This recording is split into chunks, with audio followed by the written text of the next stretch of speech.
Well, generally speaking, the EBITDA and multiples of revenue are going to, depending on the type of transaction, of course, whether it's a doctor-to-doctor deal or a DSO transaction, the finances are going to drive value. But there are a few other things that buyers look at that can drive value one way or another. For example, is there room for growth at the practice? If the practice, for example, is doing $2 million, but it's a 6, 7, or 8 room facility, and there's perhaps not an associate in place yet, and there's room to be able to grow in the marketplace, that might be an enhanced value because of the potential for the practice. On the opposite side of that, when a buyer looks at a practice, for example, especially if a DSO is looking at a practice, and let's say it's a 4-room practice and it's doing that same $2 million, unless that practice is going to be relocated, it's very difficult to squeeze additional value because that practice is already firing on all cylinders, and for the size of the physical plant is creating a tremendous amount of dentistry and productivity.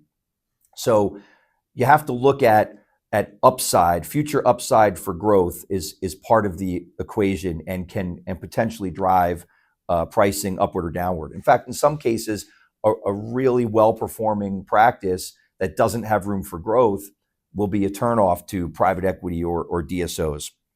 In addition, you look at trends. How is the practice trending? Is practice trending upward where it's had consistent growth and it's on an upward trajectory? Or is it a practice that was performing at this level and is now trying to sell at this level and it's had a trend downward? A buyer is going to have to hedge their risk and account for the fact that it's a declining practice, and that is going to impact valuation. The other thing to think about is what type of capital improvements potentially are going to be required at this practice. A practice that, for example, is a beautifully fitted out office that's got modern technology and that the seller has really kept up on capital investments. So now a buyer coming in does not have to budget for investments in technology or office renovations, and there's room for growth. That's going to create value because of the investments that have been made. And you can argue that the price might be a little bit higher. On the flip side, if the practice hasn't been touched in 30 years and is lacking technology and is in need of a renovation, a buyer has to factor that into the overall valuation. They know day one there's a significant capital expenditure that's going to be required.